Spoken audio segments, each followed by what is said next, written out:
नमस्ते नमस्कार, मेरा नाम है दीप सिंह और आपका मेरे YouTube चैनल में बहुत बहुत स्वागत है। फ्रेंड्स, आज की इस वीडियो में हम देखेंगे सीटेट पेपर 2 के लिए बहुत ही इंपॉर्टेंट क्वेश्चंस। तो चलिए वीडियो को फटाफट से शुरू करें।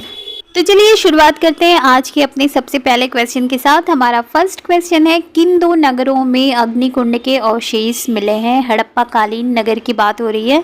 ऑप्शन है कालीबंगा और लोथल, मोहनजोदड़ो और लोथल, मोहनजोदड़ो और हड़प्पा, या फिर हड़प्पा और कालीबंगा।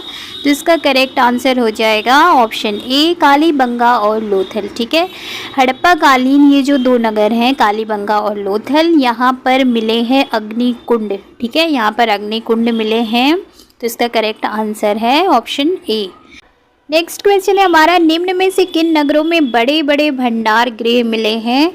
ऑप्शन है कालीबंगा, हड़प्पा, मोहनजोदड़ो और लोथल में, धौलवीरा सुरकोतड़ा में, या फिर सुतकाकोह में, सोतकाकोह। ठीक है, तो इसका करेक्ट आंसर हो जाएगा ऑप्शन बी। देखिए, हड़प्पा, मोहनजोदड़ो और लोथल वो जगह हैं जहाँ पर इन नगरों में बड़े बड़े भंडार गृह मिले हैं। ठीक है, बहुत ही विशालकाय अन्नागार भंडार गृह मिले हैं लोथल में, हड़प्पा में और मोहनजोदड़ो में। ठीक है, नेक्स्ट क्वेश्चन है हमारा, निम्न में से किस स्थान पर कपास की खेती के साक्ष्य मिले हैं? ऑप्शन है कालीबंगा, मेहरगढ़, धौलवीरा, या फिर लोथल। तो इसका करेक्ट आंसर हो जाएगा ऑप्शन बी, मेहरगढ़। ठीक है, आज से लगभग संवत मतलब अनुमान लगाया जाता है कि 7000 वर्ष साल से भी पहले मेहरगढ़ में कपास की खेती होती थी। इसलिए जो ये कपास की खेती के साक्ष्य मिले हैं, इस आधार पे हम लोग ये अनुमान लगाते हैं कि मेहरगढ़ में होती थी कपास की खेती। ठीक है, तो ऑप्शन बी इसका बिल्कुल करेक्ट आंसर है।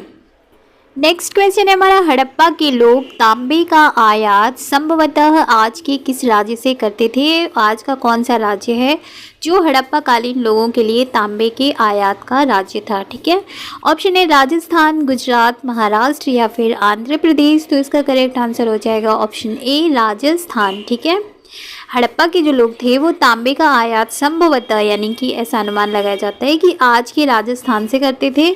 और यहाँ तक कि मतलब उस समय सिर्फ राजस्थान से ही नहीं, पश्चिम एशियाई देश था ओमान, वहाँ से भी तांबे का आयात किया जाता था। ठीक है, भारत में राजस्थान से और पश्चिम एशियाई देश ओमान से भी तांबे का आयात किया जाता था हड़प्पा कालीन लोगों के द्वारा। ठीक है, चलिए बढ़ते हैं अपने नेक्स्ट क्वेश्चन की ओर। हमारा नेक्स्ट क्वेश्चन है, हड़प्पा के लोग कांसा बनाने के लिए तांबे के साथ किस धातु का प्रयोग करते थे? तो आपको ये पता ही होगा कि कांसा बनाने के लिए तांबे के साथ किस धातु का प्रयोग किया जाता है। ऑप्शन है चांदी, टिन, सोना, कोयला। तो इसका करेक्ट आंसर हो जाएगा, आप सभी को पता ही होगा कि टिन होता है। ठीक है, तो कांसा बनाने के लिए तांबे के साथ मिलाई जाने वाली धातु टिन का आयात कहाँ से करते थे? इसका आयात करते थे आधुनिक ईरान और अफ़गानिस्तान से। ठीक है, हड़प्पा के लोग जब भी कांसा बनाते थे तो उसके लिए तांबे के साथ जो धातु टिन मिलाई जाती है उसका आयात वे लोग करते थे आधुनिक ईरान और अफ़गानिस्तान से। ठीक है, अगला सवाल है हमारा, हड़प्पा के लोग सोने का आयात किस आधुनिक राज्य से करते थे? आधुनिक मतलब जो आज का राज्य है। ठीक है, ऑप्शन है कर्नाटक, केरल, आंध्र प्रदेश और मध्य प्रदेश। तो सोने का नाम आते ही दिमाग में तुरंत आ जाता है कर्नाटका। जी हाँ, बिल्कुल सही आंसर है ये, कर्नाटक ही है वो राज्य, वो आधुनिक राज्य जहाँ पे हड़प्पा के लोग सोने का आयात किया करते थे। ठीक है, और इसके साथ ही बहुमूल्य पत्थर का जो आयात था वो गुजरात, ईरान और अफ़गानिस्तान से किया जाता था।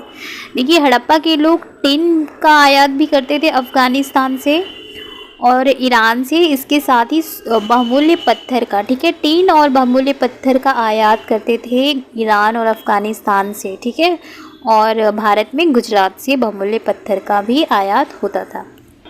नेक्स्ट क्वेश्चन है, धौलावीरा भारत के किस राज्य में स्थित है? ऑप्शन है गुजरात, पंजाब, राजस्थान, या फिर कर्नाटक। तो इसका करेक्ट आंसर ऑप्शन ए है, गुजरात। धौलावीरा जो है वो गुजरात में स्थित है, कच्छ के इलाके में खदीर बेट के किनारे। ठीक है, किसके किनारे? खदीर बेट के किनारे धौलावीरा नगर बसा था। ठीक है, वहाँ पर साफ पानी मिलता था और ज़मीन वहाँ की थी बहुत ही उपजाऊ। और जैसे कि हड़प्पा सभ्यता में जो नगरों को 2 भागों में विभक्त किए थे, यानी बांटा गया था 2 भागों में, वहीं पे धौलावीरा नगर को 3 भागों में बांटा गया था। इसके हर हिस्से के चारों ओर पत्थर की ऊंची ऊंची दीवार बनाई गई थी, ठीक है। और इसके अंदर जाने के लिए बड़े बड़े प्रवेश द्वार यानी कि दरवाजे होते थे। ऊंची ऊंची दीवारें बनाई गई थी और बहुत ही बड़े बड़े प्रवेश द्वार बनाए गए थे। इस नगर में एक खुला मैदान भी था जहां सार्वजनिक कार्यक्रम आयोजित किए जाते थे। एक बहुत बड़ा मैदान था, ग्राउंड था, जहाँ पे लोग मिलकर अपना सार्वजनिक कार्यक्रम फंक्शन आयोजित करते थे, ठीक है। यहाँ मिले कुछ अवशेषों में हड़प्पा लिपि के बड़े बड़े अक्षरों को पत्थरों में खुदा हुआ पाया गया है।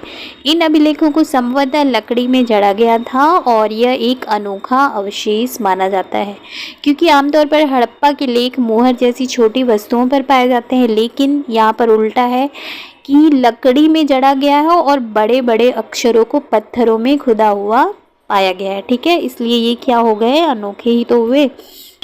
नेक्स्ट क्वेश्चन है, निम्न में से हड़प्पा कालीन बंदरगाह कौन सा है? ऑप्शन है धौलावीरा, लोथल, कालीबंगा या फिर गंवेरी वाला। तो इसका करेक्ट आंसर हो जाएगा ऑप्शन बी, लोथल, ठीक है। और ये लोथल जो है वो हड़प्पा कालीन सबसे प्रसिद्ध बंदरगाह है। लोग कहते हैं कि ये सबसे पहला और प्राचीन बंदरगाह है। गुजरात की जो खंबात की खाड़ी है उसमें मिलने वाली साबरमती की एक उप नदी के किनारे बसा लोथल नगर ऐसे स्थान पर बसा था जहां कीमती पत्थर जैसे कच्चा माल आसानी से मिल जाते थे हड़प्पा काल में, ठीक है।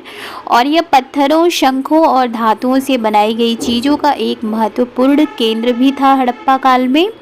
इस नगर में एक भंडार गृह भी था और इस भंडार गृह से बहुत सारी मोहरें और मुद्रांकन यानी जो मोहरबंदी होती है, गीली मिट्टी पर दबाने से जिसकी छाप मिलती है उसे कहते हैं मोहरबंदी, वो भी यहाँ से मिले हैं, ठीक है।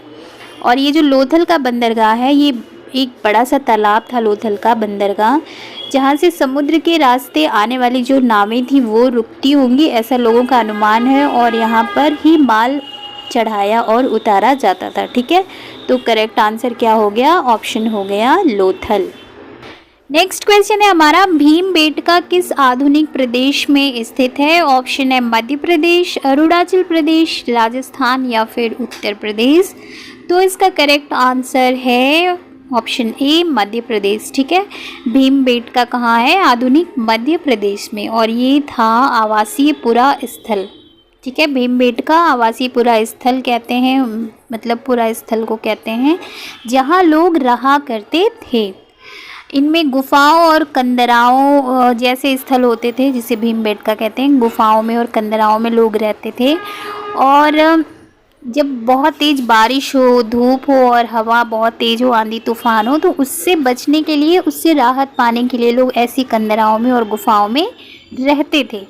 ऐसी प्राकृतिक गुफाएं विंध्य और दक्कन के पर्वतीय इलाकों में मिलती हैं जो नर्मदा घाटी के पास है, ठीक है।